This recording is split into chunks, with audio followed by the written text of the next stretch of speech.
ஆசிரியை நலந்தானே? நலந்தா. கௌண்டில்ய முனிவர் தியானத்தில் ஆழ்ந்திருக்கிறாரா? ஆமாம். அரசரை பார்த்துவிட்டு வருகிறீர்களா? ஆமாம். இதோ பாருங்கள், வானவில்லின் வண்ணங்களையும் வெல்லும் வண்ணம் பல வண்ண பட்டாடைகள்.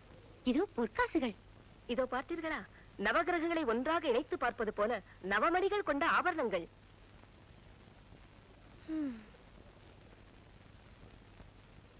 என்ன பார்க்கிறீர்கள்? இவையெல்லாம் சக்கரவர்த்தி சோமசுந்தரரின் வேள்வியை நடத்தி வைத்ததற்காக அரண்மனையில் தந்த காணிக்கைகள். தங்கள் கணவரும் அந்த வேள்வியை நடத்தி இருந்தால் தங்களுக்கும் இவைகள் எல்லாம் கிடைத்திருக்கும் அல்லவா? அவர்தான் விநாயகருக்கு 108 அருகம்புற்களை போட்டு நாள்தோறும் பூஜை செய்தால் போதும் என்று நினைக்கிறாரே, அவர் எங்கே இதற்கெல்லாம் வரப்போகிறார்? தாங்கள் தவறாக நினைக்க கூடாது. தாங்கள் விரும்பினால் இதிலிருந்து எதையாவது எடுத்துக் கொள்ளலாம். வேண்டாம் வேண்டாம், நான் இதை பெற்றுக் கொண்டேன் என்று தெரிந்தால் அவர் என்னை மன்னிக்கவே மாட்டார். ஆசிரியை, சுவாமி அழைக்கிறார், நான் வருகிறேன். கொடுத்து வைத்தது அவ்வளவுதான். ஆமா.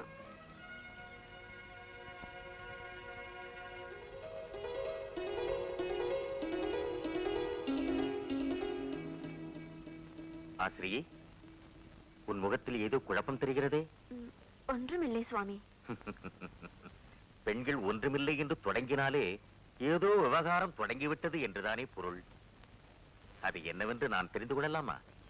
சுவாமி, அது அது என்னிடம் சொல்வதற்கு என்ன தயக்கம்? பரவாயில்லை, சொல். கணவன் மனைவிக்குள் எந்த குறையும் இருக்கக்கூடாது. நீ விரும்பியதை கேள். சுவாமி, மன்னர்களை நாடி செல்லும் முனிவர்கள் எல்லாம் பொன்னும் பொருளும் பெற்று திரும்புகிறார்கள். அதனால் நாமும் மன்னர்களிடம் சென்று. மண்ணுலகை ஆளும் இந்த மன்னர்களிடமா?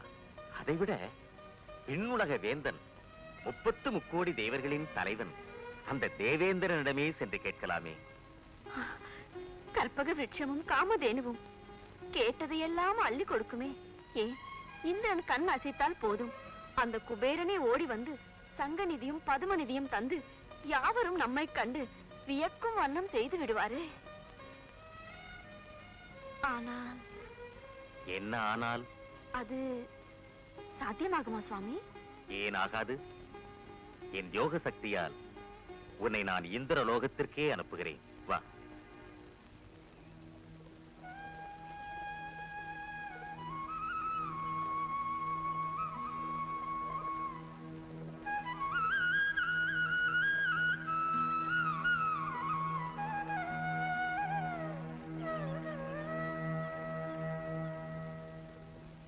ஆசிரியே. சுவாமி, இந்த அருகம்புல்லின் எடைக்கு எவ்வளவு செல்வம் கிடைக்குமோ அதை மட்டும் பெற்றுக் கொண்டு வா. சுவாமி, சொன்னதை செய்.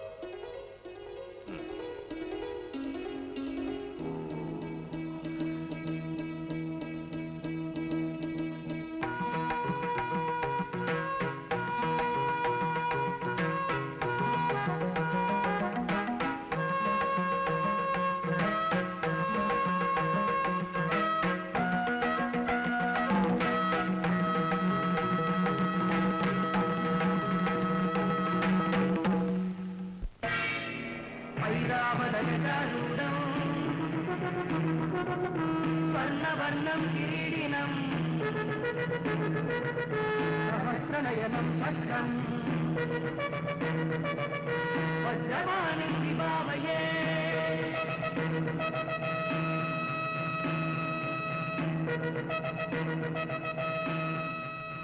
மகாராஜா, பூலோகத்திலிருந்து யாரோ ஒரு ரிஷி பத்தினி வந்திருக்கிறார். முனிவரின் பத்தினியை அழைத்து வாருங்கள். சுவாமி, இது என்ன அதிசயம்? தவசக்தி படைத்தவர்களால் மட்டுமே வர முடிந்த இந்த அமர லோகத்திற்கு ஒரு மானிட பெண்மணியால் எப்படி வர முடிந்தது? தேவேந்திரா, வந்திருப்பவர் சாதாரண பெண்மணி அல்ல.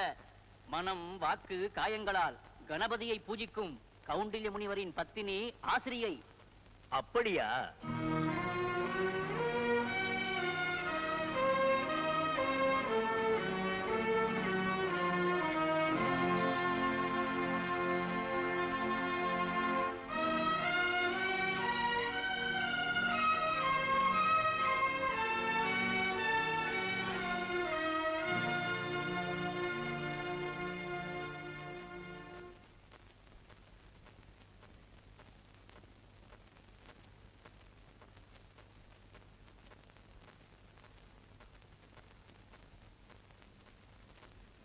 வாருங்கள்.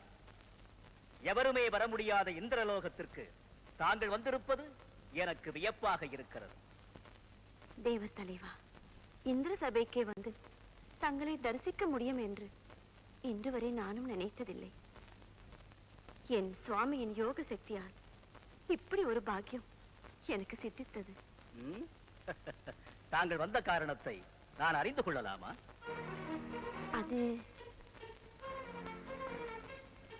அது ம், சொல்லுங்கள். தயக்கமாக இருக்கிறது. ஆசிரியை, கௌண்டல்ய முனிவர் எதற்கு இங்கு அனுப்பினாரோ அதை சொல்லிவிடேன். நிறைந்த பொருளை பெற வேண்டும் என்றுதான் வந்தேன். ஆனால் என்ன ஒரு நிபந்தனை. நிபந்தனையா? இந்த இந்திரனுக்கா? தங்களுக்கல்ல, எனக்கு. ஓ, எதுவாயினும் கேளுங்கள். இதோ இந்த அருகம்புல்லின் எடைக்கு என்ன கிடைக்குமோ அதை மட்டும் பெற்றுக்கொண்டு வர வேண்டும் என்று என் சுவாமி கூறியிருக்கிறார். அருகம்புல்லின் எடைக்கு பொருளா?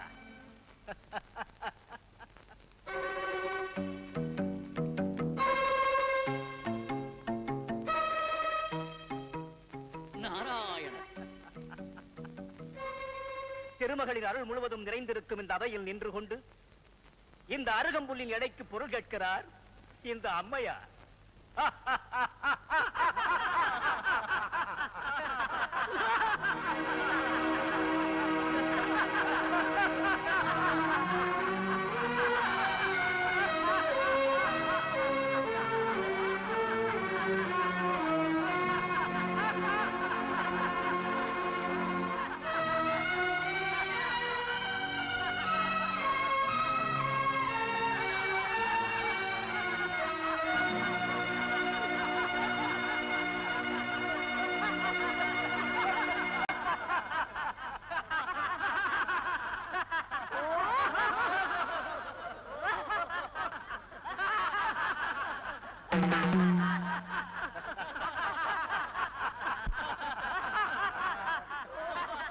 அற்புத சக்தி வாய்ந்த கற்பக விருட்சத்திற்கு அதிபதி நான்.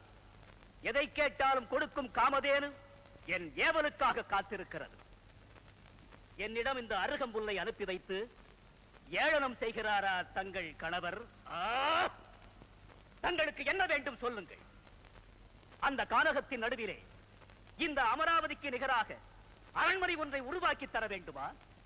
அதன் கதவுகள் அனைத்தையும் தகதகவென ஜொலிக்கும் தங்கத்தால் அமைக்க வேண்டுமா? அதிலே ஒரு அலங்கார மண்டபத்தை ஏற்படுத்தி நவரத்தினங்களையும் பதிக்க வேண்டுமா? பகைவர்களை அடிமையாக்கி உங்கள் காலடியில் பணிய வைக்க வேண்டுமா?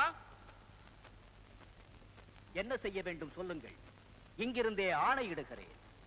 மன்னிக்க வேண்டும் அமராதிபா. என் சுவாமியின் வார்த்தைக்கு மாறுபட்டு நான் நடந்து கொள்ள மாட்டேன். சரியோ தவறோ, குறையோ நிறையோ, அந்த அருகம்புல்லின் எடைக்கு என்ன கிடைக்குமோ அதை மட்டும் கொடுத்தால் போதும். இந்திரா, கொடுப்பவர் கொடுத்தாலும் அவரவரின் கொடுப்பினைப்படிதானே தங்கும். அப்படியே செய்துவிடு. நல்லது, தங்கள் விருப்பப்படியே நடக்கட்டும். குபேரா, ரிஷிபத்திரியின் விருப்பப்படி இந்த அருகம்புல்லை துலாக்கோலிலிட்டு இதற்கு எவ்வளவு தர முடியுமோ அதை கொடுத்தனுப்பு. இந்த அருகம்புல்லுக்கு துலாக்கோல் வேறா? ஆ? ம்.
நாரதரே, நாராயணா, இனி நாங்கள் என்ன செய்ய வேண்டும்?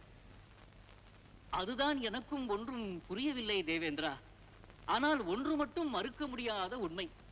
தேவலோகத்திற்கு அதிபதியான நீயே உன் கிரீடத்தை கழற்றி வைத்து விட்டதால் அஷ்டதிக்கு பாலகர்களும் இந்த அருகம்புல்லுக்கு அடிமையாகி விட்டீர்கள். அதாவது இதை கொடுத்தனுப்பிய கௌண்டில்ய முனிவருக்கு நீங்கள் எல்லோரும் அடிமை. நாராயணா,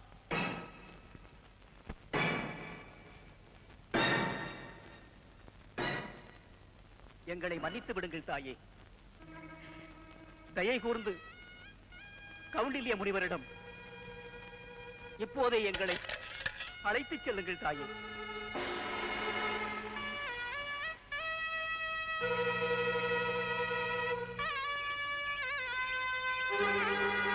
சுவாமி, என்னை மன்னித்து விடுங்கள்.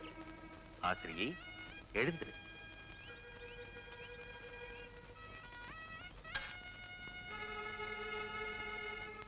கௌண்டில்ய மாமுனிவரை சிரம்தாழ்த்தி வணங்குகிறோம். உதயத்தை தரும் கிழக்கு திசையின் காவலன் தேவேந்திரன். ஜோதியே, சுடரே, சூழும் ஒளிவிளக்கே என யாவரும் போற்றும் அக்னி தேவன். மழையென பொழிந்து மக்களை வாழ்விக்கும் வருண தேவன். உயிர் மூச்சுக்கு ஆதாரமாக விளங்கி உலவ வைக்கும் வாயு தேவன். நவநிதியங்களையும் அள்ளித்தரும் குபேரன்.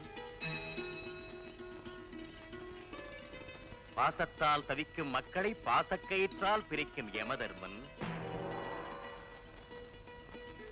பெருமை மிகுந்த நிருதி ஈசனை போன்ற ஈசானன்.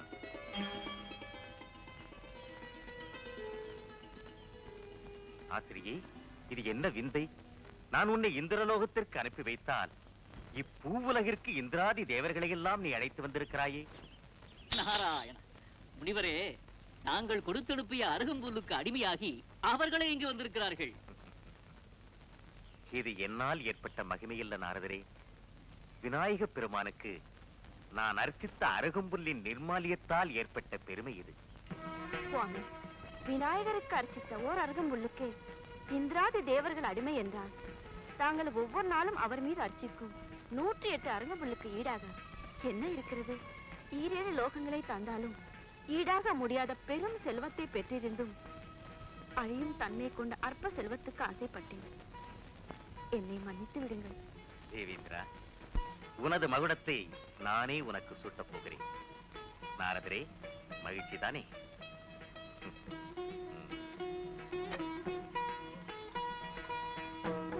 யாருக்கும் யாரும் அடிமை கிடையாது.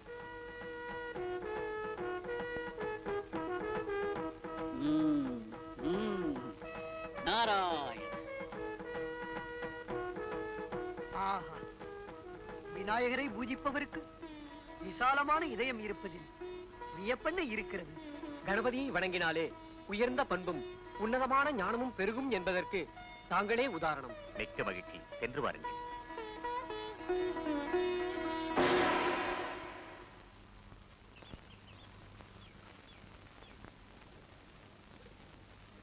உங்கள் அனைவரையும் ஒரு சேர பார்ப்பது எனக்கு மகிழ்ச்சியாக இருக்கிறது. வாருங்கள், அமருங்கள், அமருங்கள். சுவாமி, தங்களின் பெருமையை இன்றுதான் உணர்ந்தோம். விநாயகருக்கு அருகம்புல்லை அர்ச்சிக்கும் வழக்கம் எப்படி ஏற்பட்டது? அனலாசுரன் என்ற கொடியவனோடு விநாயகர் போர் புரியும் போது அவனை அப்படியே எடுத்து விழுங்கிவிட்டான். அதனால் அவருடைய உடல் தகித்த போது முனிவர்கள் எல்லோரும் கூடி அவர் மீது அருகம்புல்லை போட்டு அர்ப்பித்து குளிர வைத்தார்கள். அன்றிலிருந்து அதுவே அவருக்கு விருப்பமான நிவேதன பொருளாகிவிட்டது. சுவாமி, விநாயகரை அர்ச்சித்தார் ஓர் அருகம்புல்லுக்கு இவ்வளவு பெருமை என்றால் விநாயகரின் பெருமை எப்படிப்பட்டதாக இருக்க வேண்டும்?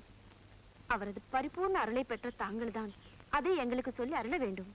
முதலில் விநாயக பெருமானின் திரு அவதார பெருமையை சொல்லுகிறேன், கேளுங்கள். ஒரு காலத்தில் கைலாயத்தில் சிவபெருமானும் அன்னை உமையவளும் தனித்தனியே அமர்ந்து யோகத்தில் ஆழ்ந்து விட்டார்கள். சிவசக்தி சங்கமம் நிகழாததால் புவனங்கள் அனைத்தும் இயங்காமல் நின்றுவிட்டன.